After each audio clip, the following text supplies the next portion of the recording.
Uttarandhra tiger Uttarandhra ప్రజలందరూ కూడా ఎంతో ప్రేమగా పిలుచుకునే తాతాజీ అని పిలుచుకునే చింతకాయల అయ్యన్న పాత్రుడు గారిని రెండవసారి శాసనసభ్యురాలుగా వచ్చి అధ్యక్ష అని పిలుచుకునే ఒక మంచి అవకాశం కలుగజేసినందుకు గౌరవ ముఖ్యమంత్రి నారా చంద్రబాబు నాయుడు గారికి, ఉప ముఖ్యమంత్రి పవన్ కళ్యాణ్ గారికి, అదేవిధంగా నారా లోకేష్ గారికి, బీజేపీ నాయకులకి అందరికీ కూడా పేరు పేరున ధన్యవాదాలు. అదేవిధంగా ఈ శాసనసభలోకి నన్ను గౌరవంగా పంపించిన నా పాయకరావుపేట నియోజకవర్గ ప్రజలందరికీ కూడా ధన్యవాదాలు, నమస్కారాలు తెలియజేసుకుంటున్నా.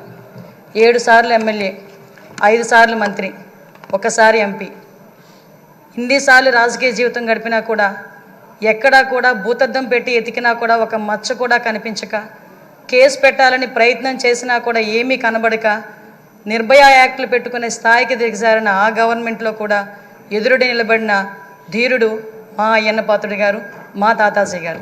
అటువంటి వ్యక్తిని ఈరోజు స్పీకర్ స్థానంలో కూర్చొని ఈరోజు ఎంతోమంది ఎమ్మెల్యేలకి మార్గదర్శకంగా కూర్చోబెట్టినందుకు నిజంగా అందరికీ కూడా, ఇక్కడ ఉన్న వాళ్ళందరికీ కూడా పేరు పేరున నేను ధన్యవాదాలు, నమస్కారాలు తెలియజేసుకోవాలి.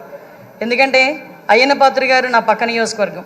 ఎప్పుడూ కూడా గురువు గారిగా నేను రాజకీయాల్లోకి వచ్చినప్పుడు కొత్తగా ఉన్నప్పటికీ కూడా ప్రతి ఒక్క విషయంలోని కూడా మమ్మల్ని గైడ్ చేసి ఈరోజు ఈ పొజిషన్కి తీసుకురాగలిగారంటే ఆ రోజు అయ్యన్న పాత్రుడు గారు ఇచ్చిన స్ఫూర్తి.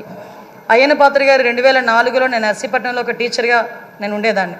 ఎందుకంటే ఈ ఒక్క ముక్క చెప్పాలి, ఎందుకంటే ఈ ఎన్డీఏ గవర్నమెంట్ కానీ తెలుగుదేశం పార్టీ గవర్నమెంట్ కానీ ఒక సామాన్యులను తీసుకొచ్చి శాసనసభలో కూర్చోబెట్టి శాసనాలు తీర్చిదిద్దే విషయంలో ముందు కూర్చోబెడుతున్నారన్న విషయాన్ని తెలియజెప్పడానికి ఒక విషయం చెప్పాలి. 2004లో నేను టీచర్గా నర్సీపట్నంలో పనిచేస్తున్నా. ఆ టైంలో గౌరవ స్పీకర్ గారు అక్కడ ఎమ్మెల్యే. ఆ రోజు నేను వెళ్ళి మీకు బొకే కూడా ఇచ్చున్నా, మీ జన్మదినానికి వచ్చి మేము శుభాకాంక్షలు తెలియజెప్పడానికి యాజ్ ఎ టీచర్గా. మళ్ళీ ఈరోజు ఇక్కడ కూర్చొని ఒక శాసనసభలో ఒక మంత్రిగా, ఒక స్పీకర్గా మీకు ధన్యవాదాలు తెలియజేసుకునే ఒక మంచి అవకాశం ఇచ్చినందుకు తెలుగుదేశం పార్టీ అధినేతగా చంద్రబాబు నాయుడు గారికి అందరి తరపున నేను ధన్యవాదాలు, నమస్కారాలు తెలియజేసుకోవాలి. ముఖ్యంగా మీరు చాలామంది ఇప్పుడు చెప్పారు, 40 సంవత్సరాల సుదీర్ఘ రాజకీయ చరిత్ర, ఎక్కడా కూడా మచ్చలేదు. ఎన్నో పోర్ట్ఫోలియోలు చేశారు, ఎంపీగా చేశారు. అతి ముఖ్యంగా ఒక సామాన్యుడికి అతి దగ్గరగా ఉండి కార్యకర్తకి భరోసాగా నిలబడి అయ్యన్న పాత్రుడు అంటే ఒక బ్రాండ్గా నిల్చున్న వ్యక్తి మీరు.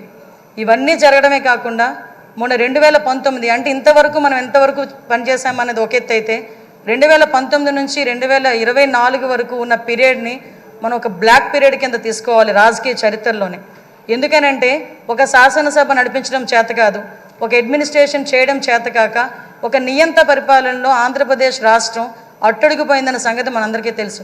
చాలా సందర్భాల్లో తమరితో కూర్చునేటప్పుడు కూడా నేను ఇన్ని సంవత్సరాలు రాజకీయంలో ఉన్నాను కానీ ఇలాంటి ముఖ్యమంత్రిని చూడలేదు అని ఒక్కొక్క సందర్భంలో మీరు మీ భాషలో చెప్పిన సందర్భాన్ని కూడా ఇక్కడ గుర్తు చేసుకోవాలి. ఎందుకనంటే ఇన్ని సందర్భాలు ఒక ఎత్తు అయితే ఈ 5 సంవత్సరాలు మీరు ఎదుర్కొన్న సమస్యలు, నేను ఈ ఒక్క విషయంలోని కూడా మీ కుటుంబ సభ్యుల్ని కూడా నేను అప్రిషియేట్ చేయాలి సార్. ఎందుకంటే 40 సంవత్సరాల రాజకీయ చరిత్రలో మీరు ఎక్కడా కూడా ఒక మచ్చ లేకుండా మీ రాజకీయ ప్రస్థానం మీరు వెళ్తున్నారంటే అక్కడ మీ సతీమణిగా ఉన్న పద్మావతమ్మ కానీ, మీ కుమారులుగా ఉన్న విజయ్ రాజేష్ గారు కూడా, మా కుటుంబ సభ్యులందరూ కూడా మీకు సపోర్టివ్గా నిలబడ్డాం. లాస్ట్ 5 ఇయర్స్లో మనం చూసుకుంటే విజయ్, రాజేష్, అమ్మ ఈ ముగ్గురు కూడా ఎంతో బాధపడ్డారు. రాజకీయంలో ఉన్నందుకు మనం బాధపడడం, మనం ఆ ప్రాబ్లం ఫేస్ చేయడం అనేది ఒక ఎత్తు అయితే ఎక్కడా కూడా తొనకకుండా వెనకకుండా మీకు సపోర్ట్ చేయటం. ఆఖరికి ఎంత దారుణం అంటే మనవరాల్ని కూడా ఇంట్రాగేట్ చేశారు పోలీసులు వచ్చి. చిన్న పిల్ల 3 సంవత్సరాల పిల్లని కూడా ఇంట్రాగేట్ చేసి ఆ అమ్మాయిని కూడా భయకంపితులను చేశారు. అటువంటి సిచ్యువేషన్లో కూడా ఎక్కడా కూడా కదలలేదు. ఒక చిన్న 6 అడుగుల దూరం అని చూపించి గోడను కూల్చడానికి వందలాది మంది పోలీసులు మీ ఇంటి చుట్టుపక్కల పెట్టినా సార్ ఎక్కడికైనా వెళ్ళండి, జైల్లో పెడితే మళ్ళీ ఇబ్బందులు పడతారేమో అంటే వస్తే అరెస్ట్ చేయని అమ్మా ఏం చేస్తారు, మహా అయితే చచ్చేటప్పుడు కూడా అదే జెండాతో చచ్చిపోతాను తప్పించి ఏ రోజు కూడా జెండా మార్చకుండా నేను నిలబడతాను, అది నా రాజకీయ నైజం అని గర్వంగా చెప్పిన వ్యక్తి మా అయ్యన్న పాత్రుడు గారు. అటువంటి వ్యక్తి ఈరోజు సభా స్పీకర్ స్థానంలో ఉండటం నిజంగా మా అదృష్టంగా నేను భావిస్తున్నా. అదేవిధంగా ఈరోజు ఏదైతే ఇందాక మన నాయకులందరూ కూడా చెప్పున్నారు, లాస్ట్ 5 సంవత్సరాల్లో పరిస్థితి ఎలా ఉందంటే ఇంకొక విషయం ఇక్కడ చెప్పాలి సార్. ఎందుకనంటే ఈరోజు ఒక బీసీ నాయకుడిని, ఒక 40 సంవత్సరాల సుదీర్ఘ అనుభవం రాజకీయ అనుభవం ఉన్న ఒక నాయకుడిని సరైన పొజిషన్లో సరైన మనిషిని సరైన పొజిషన్లో కూర్చోబెట్టేటప్పుడు ప్రతిపక్ష హోదాలో ఉన్నవారు, ప్రతిపక్ష హోదా కూడా కాదు, మినిమం మా పార్టీ ఎమ్మెల్యేలు ఇక్కడికి వచ్చి పార్టీ సభ్యుల కింద మిమ్మల్ని కూర్చోబెట్టడం ఒక సంప్రదాయం. సాంప్రదాయాలకు విలువిచ్చే ఒక పార్టీగా, సాంప్రదాయాలు విలువిచ్చే అధికార పక్షంగా నిన్న కూడా ప్రమాణ స్వీకారాలు చేసేటప్పుడు 11 మందిలో ఒక ఎమ్మెల్యే మాత్రమే జగన్మోహన్ రెడ్డి అన్న వ్యక్తి, అతనికి ప్రతిపక్ష హోదా లేదు. అలాంటి వ్యక్తిని కూడా సీరియల్ ప్రకారమో ఆల్ఫాబెట్ ప్రకారమో పిలవకుండా ఒక గౌరవ మాజీ ముఖ్యమంత్రి అన్న ఒక హోదాలో మనం పిలిపించి మినిస్టర్స్ తర్వాత అతను ప్రమాణ స్వీకారం చేసే అవకాశం ఇచ్చాం. అది మన గౌరవం, మన సంప్రదాయం. అది కాకుండా ఈరోజు అటువంటి సంప్రదాయం ఎందుకు వాళ్ళు రిసీవ్ చేసుకోలేకపోతున్నారు? ఈరోజు ఒక బీసీ నాయకుని, ఆయన రాకపోతే పోయాడు, ఆయన పులివెందులు వెళ్తాడు, ఎక్కడికి వెళ్తాడు. మిగతా సభ్యులను కూడా పిలిపించి కూర్చోబెట్టి మిమ్మల్ని ఆ స్థానంలో కూర్చోబెట్టని పిలిపించుంటే ఎంత గౌరవంగా ఉండేది. అంటే వాళ్ళకి గౌరవం ఇచ్చి పుచ్చుకోవడం కూడా చేత కాదన్న సంగతి ఈ ఒక్క సభ మొదటి రోజే మనందరికీ కూడా అర్థమైంది. నేను ఒకటే అప్పీల్ చేస్తున్నాను సార్, ఈ సభలో ఇంతకుముందు జరిగిన అవమానాలు కానీ, ఏ ఆడపిల్లకి కూడా ఇంతకుముందు జరిగిన అవమానాలు కానీ, ఏ ఒక్కరికి కూడా, ఆడపిల్లలకే కాదు ఇక్కడ శాసన సభ్యులకి కూడా ఎక్కడ కూడా ఎటువంటి అవమానాలు జరగకుండా చూసుకునే బాధ్యత. ఎందుకంటే నాయకుడిగా 40 సంవత్సరాల సుదీర్ఘ అనుభవం చంద్రబాబు నాయుడు గారి కంట కన్నీరు చూసింది ఈ అసెంబ్లీని. అటువంటి ఈ అసెంబ్లీలో ఆ రోజు కౌరవ సభగా ఉన్న అసెంబ్లీలోకి మళ్ళా గౌరవ సభగా వస్తానని చెప్పి ప్రమాణం చేసి ఇంతమంది సభ్యుల్లో గౌరవంగా మమ్మల్ని కూడా తీసుకొచ్చినందుకు ప్రత్యేకంగా ఆంధ్రప్రదేశ్ రాష్ట్ర ప్రజలందరికీ కూడా ధన్యవాదాలు తెలియజేసుకోవాలి. ఎందుకంటే 175 మంది అంటే ఒకటి మాత్రం చెప్పాలంటే 5 కోట్ల ఆంధ్రప్రదేశ్ ప్రజల్లో 175 మందికే వస్తుంది అధ్యక్ష అని పిలిచే పలుకు. ఒకే ఒకరికి వస్తుంది అధ్యక్ష అని పిలిపించుకునే ఒక వర్డ్. అది మీరవ్వటం నిజంగా మా అదృష్టం, ఉత్తరాంధ్ర ప్రజలు చేసుకున్న అదృష్టంగా నేను భావిస్తున్నా.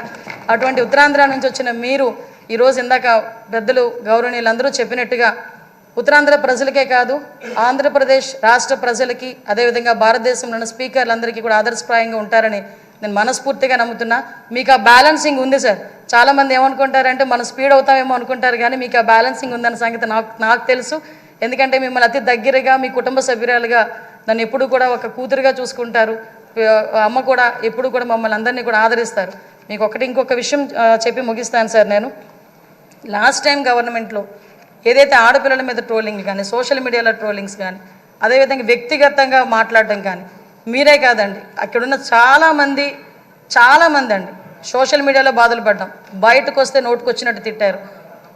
మీతో పాటు మాకు కూడా 23 కేసులు ఇంచుమించుగా కేసులు పరంపర నడుస్తుంది. మీరు నేను కలిపి ఉన్న కేసులు చాలా ఉన్నాయి, ఇంచుమించు 4-5 కేసులు ఉన్నాయి.